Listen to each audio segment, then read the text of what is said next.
So hi everyone, this side Jayant Rajput, currently working as an administrative officer. तो कैसे हैं आप लोग? कैसा गया आपका एग्जाम? एसबीआई क्लर्क मेंस का भी था शायद यहाँ अभी 2-4 दिन पहले, और उसके बाद अभी आरआरबी पीओ का भी आज ही था और कल भी आपका हुआ ही है। आई नो बहुत ज़्यादा हेक्टिक हो रहा होगा अभी की सिचुएशन के अकॉर्डिंग, क्योंकि आपके बैक टू बैक एग्जाम्स यहाँ पर चल रहे हैं और आपको अभी सांस लेने का भी टाइम नहीं मिल रहा है। बट ये सीज़न ही ऐसा होता है, यहाँ पे आपके बहुत सारे एग्जाम्स लगे होते हैं। अभी आप इंटरव्यू भी फेस कर रहे होगे NICL का, क्योंकि अभी शेड्यूल्ड हो रखा है और 2-4 दिन बाद वो भी है। एंड उसके बाद फिर आपके IBPS PO और बाकी इंश्योरेंस एग्जाम्स के भी इंटरव्यू आएंगे। बट ये एक ऐसा एक एडवांटेज भी है इसकी कि आप लगातार प्रैक्टिस में रहते हो, लगातार आप टच में रहते हो। आपकी जो स्पीड है, जो कॉन्सेप्ट्स हैं, वो वीक नहीं होते हैं गैप ना आने की वजह से। ठीक है, तो अब आपका 29 नवंबर को शेड्यूल्ड है आपका IBPS क्लर्क मेंस। जो कमियां आपने SBI क्लर्क मेंस में करी हैं, वो कमियां इसमें ना हो, उसके रिगार्डिंग ये वीडियो में लेके आया हूँ। आपका ऑब्वियसली आज 23 तारीख हो गई है, 29 को एग्जाम है। 4-5 दिन में कुछ भी बेटर नहीं हो सकता, लेकिन मैं ये बता सकता हूँ कि क्या क्या चीज़ें आपको वहाँ नहीं करनी जो आपने SBI क्लर्क के मेंस में करी, और क्या क्या चीज़ें आप अवॉइड कर सकते हो, तो वो मैं आपको यहाँ पे बताऊंगा। तो वीडियो चलो स्टार्ट करते हैं। तो कल मैंने ये एक मॉक दिया था SBI क्लर्क मेंस का, सॉरी IBPS क्लर्क मेंस का। ये ऑलिव बोर्ड का पहला ही मॉक है और आप देख सकते हो इसका। मैं 1 मिनट में आपको दिखा देता हूँ। इसमें मेरा जो स्कोर आया है वो मैं पहले आपको दिखा देता हूँ, उसके बाद हम चलेंगे आगे की टॉपिक पर। ये मेरा स्कोर है 95 लगभग परसेंटाइल है। इसमें मैंने CA, क्योंकि मैं पढ़ नहीं रहा हूँ तो मैंने अटेम्प्ट भी नहीं करी है। और आप देख सकते हो यहाँ पे इंग्लिश, रीजनिंग एंड क्वांट में मेरे ये स्कोर रहे हैं। और इसमें मैंने क्या क्या अटेम्प्ट किया, आपने अगर ये मॉक दिया है तो अपना स्कोर जरूर बताना मुझे कमेंट सेक्शन में कि आपका कितना स्कोर आया था। फर्स्ट मॉक है ये 2025 का, एंड परसेंटाइल जरूर बताना, उस हिसाब से देखते हैं कितना क्या रहता है। एंड मैं आपको इसमें ये क्वेश्चन दिखाऊंगा जो मैंने अटेम्प्ट करे हैं, जो आप वहाँ पे कर सकते हैं, और क्या क्या चीज़ें आपको ध्यान में रखनी है। ठीक है, तो हम स्टार्ट करते हैं। अब ये मेरा इसका सॉल्यूशन का ये मैंने खोल के रखा हुआ है, मैं देख ही रहा था क्योंकि। तो जैसे कि CA सेक्शन तो मैंने पूरा का पूरा स्किप ही किया था, और IBPS क्लर्क मेंस की जो CA है ना, वो आपकी इजी ही आती है, मतलब बहुत ज़्यादा डेप्थ में आपसे नहीं पूछा जाएगा। ठीक है, तो आप इसमें जो है 10 to 12 मार्क्स इजीली स्कोर कर सकते हो, इतने आप कर सकते हो। और मतलब मैंने जब दिया था तो मैं ऑनेस्टली तो मैं बिना पढ़ के ही गया था, क्योंकि उस टाइम ऐसा ये NICL का इंटरव्यू वगैरह ये सब चीज़ें चल रही थी, तो पढ़ने का टाइम तो नहीं मिल पा रहा था मुझे, तो मैंने फिर ये ऐसे ही दिया था। बट मेरी फॉर्चुनेटली सेक्शनल निकल गई थी, तो वो स्कोर कार्ड भी मैं आपको दिखा दूंगा। इसके बाद अभी देखो इंग्लिश सेक्शन से मैं शुरुआत करता हूँ। इंग्लिश में मैंने ये अटेम्प्ट किए हैं। ऑब्वियसली मेरी इंग्लिश थोड़ी गड़बड़ रहती है, और मेरी एक पुरानी आदत है कि मैं सब कुछ ही अटेम्प्ट कर देता हूँ, तो उस हिसाब से एरर हो जाती है। तो देखो इसमें क्या किया है मैंने, पहले मैं दिखा रहा हूँ। इसमें मैंने RC वगैरह जो थे ना सबसे लास्ट में उठाए हैं। इसमें 2 RC हैं इस वाले मॉक में, और कोई भी पैराजम्बल इसमें दिया नहीं हुआ है।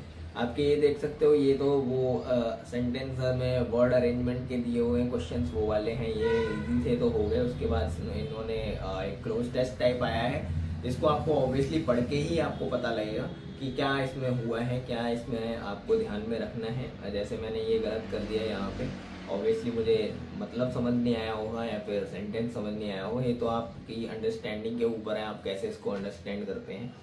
उसके बाद देख सकते हो आप यहाँ पे ये सेम चीज़ें थी, यहाँ पे ये दोनों मुझे डाउट लग रहा था, वही मैंने यहाँ पे गड़बड़ कर दी है। उसके बाद ये क्वेश्चन आपके करने होते हैं। ये वाले क्वेश्चन जो है आप स्टार्टिंग में ही करो, बेटर है, क्योंकि बाद में आपको फिर बाद के लिए सिर्फ आप RC छोड़ो या फिर पैराजम्बल छोड़ो और कुछ नहीं। जैसे आप प्री में करते आते हो ना, वैसा ही आपको मेंस में भी करना है। ये मेरी यहाँ पे गड़बड़ हुई है, एरर मिस्टेक्स यहाँ पे हुई हैं। उसके बाद ये एरर के अभी तक चल रहे हैं क्वेश्चन, ये मैं लाइन से करता गया हूँ। उसके बाद मैंने ये यहाँ पे भी एरर के ही मैंने मोस्टली बहुत गलत किए हैं। मैं आउट ऑफ टच चल रहा हूँ, एंड इंग्लिश मेरी ऑब्वियसली हाँ तंग है थोड़ा सा मेरा, तो इस हिसाब से बहुत माइनर मिस्टेक्स हुई। जहाँ पे देखो तुम्हारे 2-4 ये रहते हैं ना, ये 2 पार्ट में एरर रहती है, वहाँ पे मुझे दिक्कत होती है, ये मेरे को थोड़ा दिक्कत करता है। अब ये आया, जैसे ये पहला RC टकराया, मैंने इसको स्टार्टिंग में छोड़ दिया था, ठीक है, मैं बिल्कुल लास्ट में गया था। इसके बाद एक और आरसी है शायद इसमें तुरंत के तुरंत बाद दिया हुआ है, ये वाले क्वेश्चंस मैंने करे। उसके बाद मैं गया आरसी पर फिर से, ये वाला आरसी। तो पहले मैंने ये वाले क्वेश्चंस अटेम्प्ट करे, उसके बाद मैंने आरसी से शुरुआत की, ये वाला मेरे सामने आ गया। उसके बाद मैंने देखा कोई भी क्वेश्चन है ही, तो मैंने यहाँ से इसको स्टार्ट किया ये वाले को। उसके बाद मैंने दूसरा आरसी किया। थोड़ा नॉइज़ का दिक्कत रहेगा, बाहर से जो साउंड आ रही है वो थोड़ा आप देख लेना। तो करना क्या है इसमें, आप पहले स्टार्टिंग में 1-2 मिनट ले लो, स्टार्टिंग से एंड तक आप टाइम ले लो, फिर आप मार्क कर करके आपको पता लगेगा कि आपका रीडिंग कॉम्प्रिहेंशन कहाँ दिया हुआ है, क्लोज टेस्ट कहाँ दिया हुआ है। जो चीज़ें आप वहाँ के ऑन द स्पॉट आप कर सकते हो वो करके आप आगे बढ़ो। ऐसे करके आपको इंग्लिश का सेक्शन अटेंड करना है। इसकी स्ट्रैटेजी कुछ नहीं है, आपकी बस प्रैक्टिस होनी चाहिए, रीडिंग आपको आना चाहिए, आपको समझ आना चाहिए क्या पूछा जा रहा है क्या नहीं। और इसके स्कोर के अकॉर्डिंग मेरे जैसे ठीक ठाक ही आते हैं, बहुत ज़्यादा अच्छे नहीं आते मेरे इंग्लिश में, लेकिन इसमें जितने भी आए हैं उसमें मेरी 99 परसेंटाइल बनी हुई है, something 98.6 something. That means this was tough, so उस हिसाब से ठीक आए हैं। एंड आपके बताना क्या आए हैं। अब मैं आपको रीजनिंग की तरफ लेके चलता हूँ। रीजनिंग में देखो पहले ही इसमें पजल आ गई थी, मैंने पूरा गो थ्रू किया है पहला सेक्शन पूरा स्टार्टिंग से एंड तक। इसमें पहली रीजनिंग आ गई थी, पजल आ गई थी, दूसरी भी पजल थी, और उसके बाद थर्ड जो है ये मैंने किया। मैंने 114 सेकेंड्स लिए यहाँ पे। मैं पूरा वैसे करता हूँ इसको कि मार्क कर करके कि स्टार जो दिया हुआ है, सपोज इसका मतलब नॉट ग्रेटर देन बी, इसका मतलब स्मॉलर देन इक्वल टू है, ऐसे करके दिया हुआ है। कोई ट्रिक नहीं लगाता मैं इसमें, ग्रेटर देन इक्वल टू ऐसे करके मैंने पूरी सारी इक्वेशंस लिखी थी, वैसे करके मैंने किया है, इसलिए इसमें मुझे टाइम लग गया। ठीक है, तो ये आपका करने वाला था, देखते ही आपको इस पे कर देना था। और उसके बाद आपकी फिर एक पजल आ जाती है जो कि मैंने अटेम्प्ट नहीं करी है, और ये इसमें क्या है कि फैमिली का एक ट्री बनेगा आपका, और उसके बाद आपका इनको रो में भी बिठाया हुआ है, तो kind of time taking puzzle है ये, मैंने इसलिए स्किप कर दी इसको भी।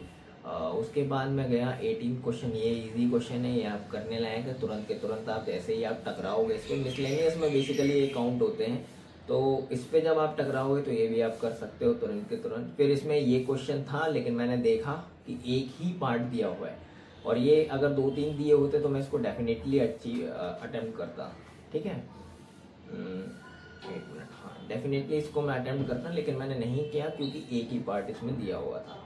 आगे बढ़ते हैं, आगे आपका ये भी क्वेश्चन ये बहुत इजी था। इसके बाद मैंने इनपुट आउटपुट इसमें मैंने मार्क कर दिया था और मैं आगे बढ़ गया था।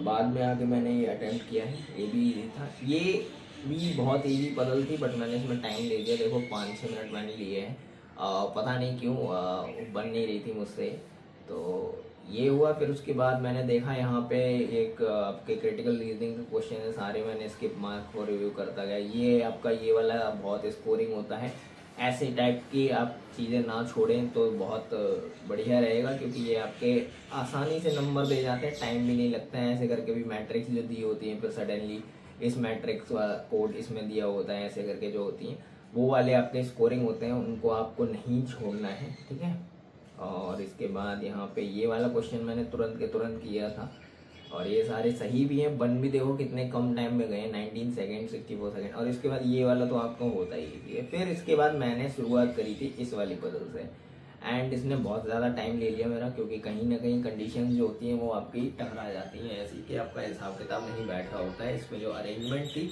वो नहीं बैठ रही थी, लेकिन वर्थ इट है अगर आप करते हैं तो। 8 पन्नों की दी हुई है, रोम्बस में है, ये अरेंजमेंट मेरे को ठीक लगा, इसलिए मैंने ये करी।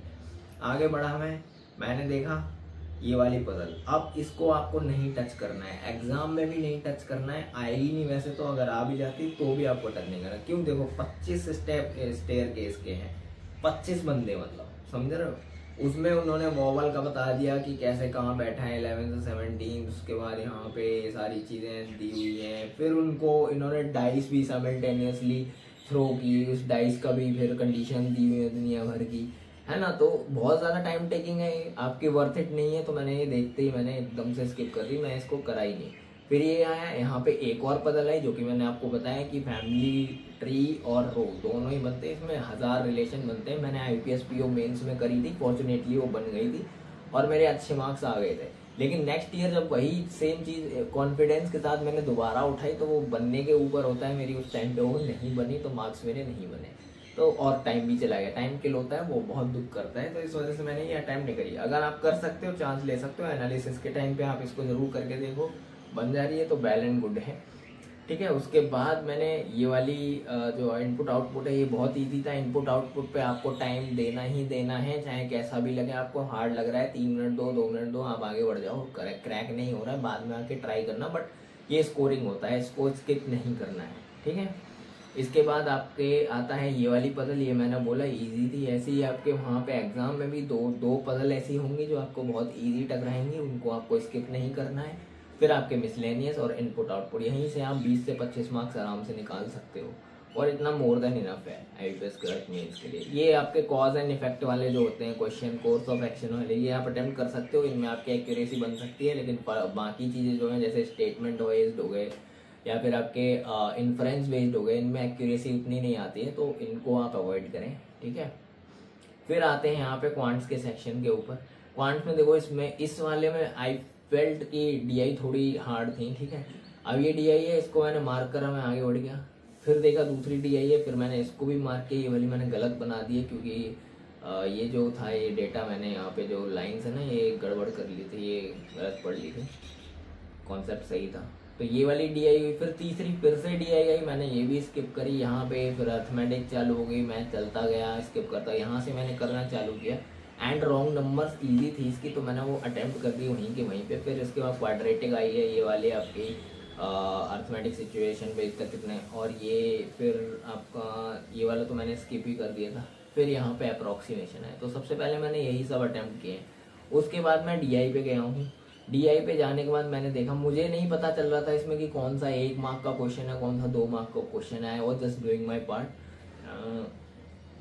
एक एंग्जाइटी सी और हो जाती है आपके दिमाग में, ये 2 नंबर का है, लालच वगैरह आ जाता है। एंड अच्छी बात है, इन्होंने यहाँ पे दिखाया नहीं, बट वहाँ एग्जाम में तो आपको पता ही होगा। तो ट्राई करना है आपको, स्कोर गेन करना है, तो पहले आप 2 मार्क्स के करने का ट्राई कीजिए। अगर वो नहीं होते हैं तब आप 1 मार्क्स पे स्विच होइएगा, नहीं तो 1-1 मार्क्स के जो इजी रहते हैं, जैसे अप्रोक्सीमेशन वगैरह, ये 2 मार्क्स में नहीं आएंगे। तो ये चीज़ें आप बहुत जल्दी पहले ही अटेम्प्ट करके आप कर सकते हैं। But go through the whole section first. Mark for review आपको करना बहुत ज़्यादा इंपॉर्टेंट है। वो कलरफुल बनाना सेक्शन को, वो रंगीन करना आपका कर्तव्य है, आपका हक है, आप कर सकते हैं उसको, ठीक है। तो यहाँ पे DI मैंने ये वाली ट्राई करी, एक ही क्वेश्चन किया मैंने, क्योंकि बाकी मुझे लग रहा था टाइम टेकिंग है, इसलिए मैंने इसको स्किप किया। फिर मैं इस DI पे आया। आप देखो तुम, इस वाले में मैंने कितना ज़्यादा टाइम लिया है, फिर इस वाली में भी मैंने टाइम लिया है, 423 सेकेंड मैंने लिए। एक सॉल्व किया, बाकी भी किए हैं, बट वो आपके डेटा की वजह से मेरे गड़बड़ हो गए। लाइक 48 मैंने लिया है, उन्होंने 50 मान के चले, इस वजह से। उसके बाद मैंने ये प्रोबेबिलिटी की है। प्रोबेबिलिटी मैं हमेशा स्किप करता हूँ, तो मैंने यहाँ पे भी प्रेफर किया स्किप करना। ये वाला इजी था इनका क्वेश्चन अर्थमेटिक का। अर्थमेटिक इसमें इस वाले सेक्शन में इजी दी हुई थी, ठीक है। उसके बाद ये रॉन्ग नंबर से ज़्यादा कुछ नहीं अटेम्प्ट किया है मैंने, इवन ज़्यादा कुछ इन्होंने दिया भी नहीं है। 3 DI दी हुई है, ठीक है। मैं बता देता हूँ, इस वाले सेक्शन में इन्होंने 3 DI दी हैं, और फिर उसके बाद क्वाड्रेटिक है, सिंप्लीफिकेशन है, और बाकी बचा अर्थमेटिक। तो आप क्या क्या कर सकते हो, ये कर सकते हो, ये कर सकते हो, 2-4 ये कर सकते हो। एक DI मेरी अगर सही हो जाती तो 99 क्रॉस हो जाता है इसमें भी।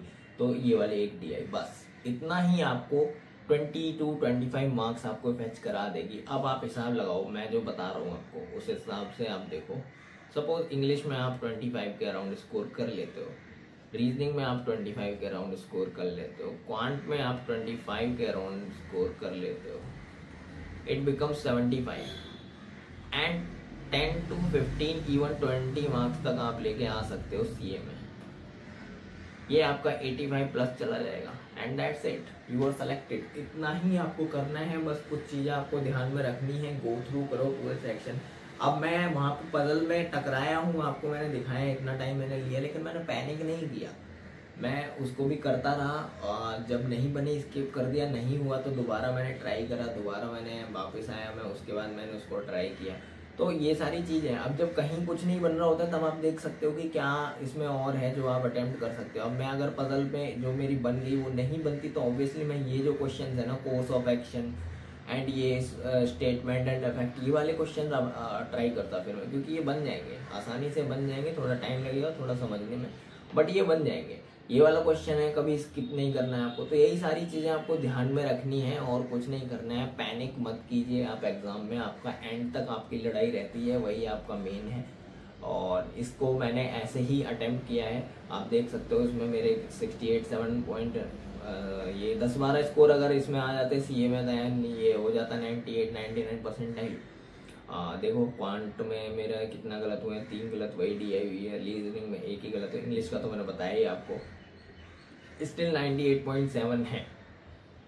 तो काइंड ऑफ ये टफ मॉक था इंग्लिश के रिगार्डिंग, और मुझे भी लग रहा था जब मैं सॉल्व कर रहा था थोड़ा पीओ टाइप का लग रहा था। ये आप देंगे तो आपने दिया है, तो कमेंट में जरूर बताना आपका स्कोर कितना रहा। And all the very best for IPS clerk mains exam. यही है जो लास्ट के दिनों में आप कर सकते हैं, 2 से 3 मॉक दे दीजिए फुल।